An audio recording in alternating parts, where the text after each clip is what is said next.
बिस्मिल्लाहिर्रहमानिर्रहीम। अस्सलाम वालेकुम। Class 9 chapter 3 dynamics. आज हम पढ़ेंगे fundamental of forces. There are 4 fundamental forces in nature. Nature में 4 फंडामेंटल फोर्सेस हैं, बुनियादी फोर्सेस हैं। This are gravitational force, electromagnetic force, strong nuclear force, weak nuclear force. Gravitational force के बारे में हम पीछे पढ़ चुके हैं, आप हमारी पिछली वीडियोस देख सकते हैं। It is the weakest one among all the 4 forces.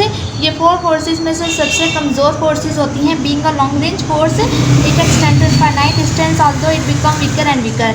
ये एक लॉन्ग रेंज फोर्स होती है, ज़्यादा फासले पर भी असरअंदाज होती हैं, और ये जैसे जैसे फासला कम होता रहता है ऑब्जेक्ट के दरमियान, ये कम होती रहती हैं लेकिन ख़त्म नहीं होती।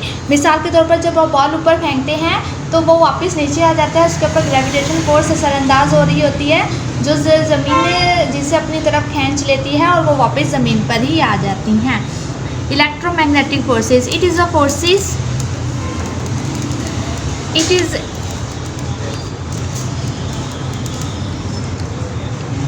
the forces that cause the interaction between electrically charged particles. Electrostatics and magnetic force come under this category.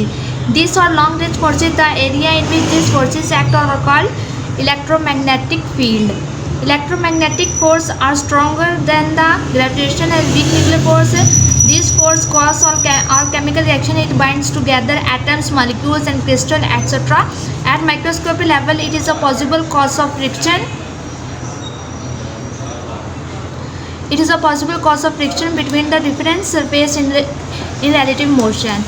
Electromagnetic forces वो फोर्सेस होती हैं जो इलेक्ट्रिकली चार्ज पार्टिकल्स के दरमियान होती हैं। इलेक्ट्रोस्टैटिक फोर्सेस और इलेक्ट्रोमैग्नेटिक फोर्सेस को हम इस कैटेगरी में कंसिडर करते हैं।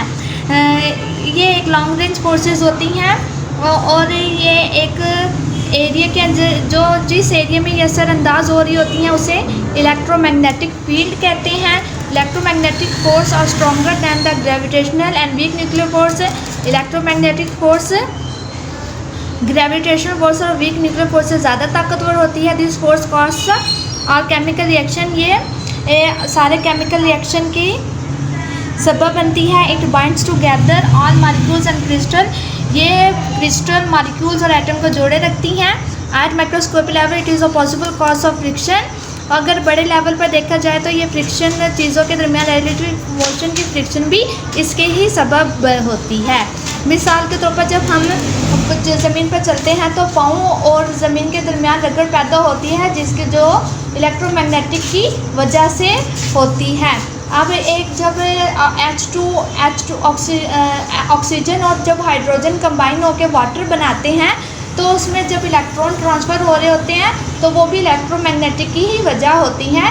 जो इलेक्ट्रॉन ट्रांसफ़र हो रहे होते हैं, एक नया मादा बनता है, पानी यानी हाइड्रोजन और ऑक्सीजन के मिलने से पानी बनता है, तो इसमें भी इलेक्ट्रोमैग्नेटिक फोर्स का किरदार होता है। जब आप मैसेज करते हैं, कॉल पर बात करते हैं, किसी फ़ोन पर आप कॉल या मैसेज करते हैं, किसी से बात करते हैं या मैसेज करते हैं, जो भी आप कॉल पर बात करते हैं, तो जो सिग्नल है वो इलेक्ट्रिक चार्जेस के ही ज़रिए ट्रांसफ़र हो रहे होते हैं। इलेक्ट्रिक चार्जेस की मोशन की वजह से ही हरकत, जब इलेक्ट्रिक चार्जेस मोशन करते हैं तो उनकी हरकत की वजह से इलेक्ट्रोमैग्नेटिक फोर्स पैदा होती है, जिसकी वजह से सिग्नल ट्रांसफ़र होते हैं और हमारी बात दूसरों तक पहुंचती है।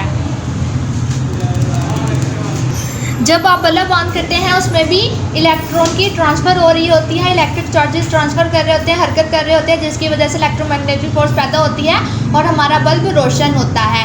जब हम पंखा ऑन करते हैं उसमें भी इलेक्ट्रिक चार्जेस की मोशन होती है और इलेक्ट्रोमैग्नेटिक फोर्स होती है जो मोटर को घुमाते हैं, और इलेक्ट्रिक चार्जेस और इलेक्ट्रिक करंट और इलेक्ट्रोमैग्नेटिक फोर्सेस मोटर को घुमाते हैं, जिसकी वजह से हमारा पंखा घूमता है और चलता है।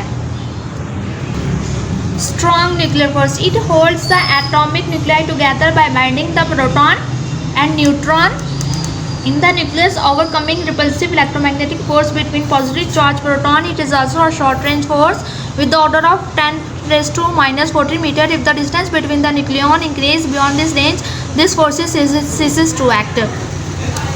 तो स्ट्रॉन्ग न्यूक्लियर फोर्स वो फोर्स होती है जो एटम के सेंटर में एक्ट कर रही होती है। एटम के सेंटर को न्यूक्लियस कहा जाता है और न्यूक्लियस में प्रोटॉन और न्यूट्रॉन होते हैं। तो प्रोटॉन और प्रोटॉन के दरमियान इलेक्ट्रोमैग्नेटिक फोर्सेज होती हैं जो आपस में एक दूसरे को धकेल रही होती हैं, धक्का दे रही होती हैं। लेकिन न्यूक्लियर फोर्स इतनी स्ट्रांग होती है जो इलेक्ट्रोमैग्नेटिक को ओवरकम कर लेती है और न्यूट्रॉन और प्रोटॉन को आपस में जोड़े रखती है और प्रोटॉन को भी आपस में जोड़े रखती है और वो अलहदा नहीं होते। वो इलेक्ट्रोमैग्नेटिक फोर्स को भी ओवर कर लेती है। It is also short range force with the order of 10⁻⁴ metre. ये 10⁻⁴ मीटर की रेंज पर ही असरअंदाज होगी। अगर इससे ज़्यादा डिस्टेंस होगा प्रोटॉन या प्रोटॉन न्यूट्रॉन के दरमियान तो ये असरअंदाज नहीं होगी, ये कम होना शुरू हो जाएगी। If the distance between nucleon increase beyond this range, अगर कोई भी डिस्टेंस इसकी रेंज से बढ़ जाएगा तो ये कम होना शुरू हो जाएगी।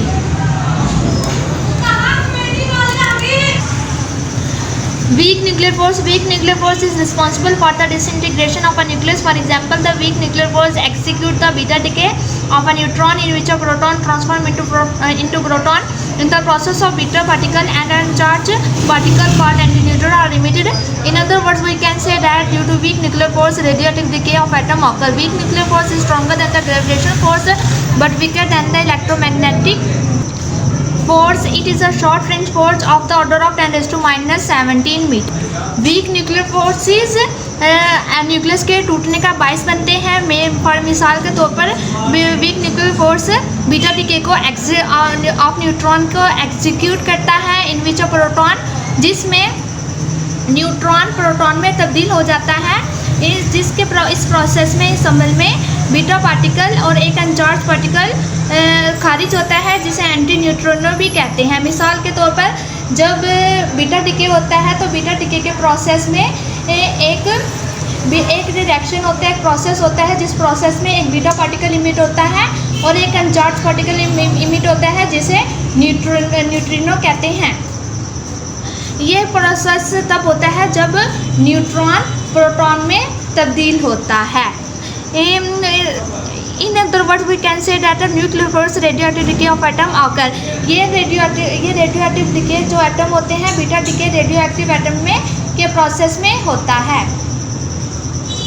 ये भी week nuclear force gravitational force से ज़्यादा ताकतवर होती है और इलेक्ट्रोमैग्नेटिक फोर्स से भी। It is a short range force of the order of 10⁻⁷ metre. ये इसका फासला 10⁻⁷ मीटर है। ये 10⁻⁷ मीटर की रेंज पर ही असरअंदाज होगी। इससे ज़्यादा फासले या कम फासला होगा तो ये असरअंदाज नहीं होती। मिसाल के तौर पर अगर हमें जानवरों की बाकियात की उम्र मालूम करनी हो तो जानवरों की उम्र मालूम करने के लिए, उनकी बाकियात की उम्र मालूम करने के लिए हम रेडियो एक्टिव कार्बन 14 डिटेक्टिंग का इस्तेमाल करते हैं, जिसमें हम बीटा डिके के प्रोसेस को यूज़ करते हैं उनकी उम्र को मालूम करने के लिए। Unification of weak nuclear and electromagnetic force. Weak nuclear forces और इलेक्ट्रोमैग्नेटिक को मज़ीद किया डॉक्टर अब्दुल इस्लाम ने, तो इसके मुझे करने के लिए नोबेल इनाम भी मिला और इनको नोबेल इनाम भी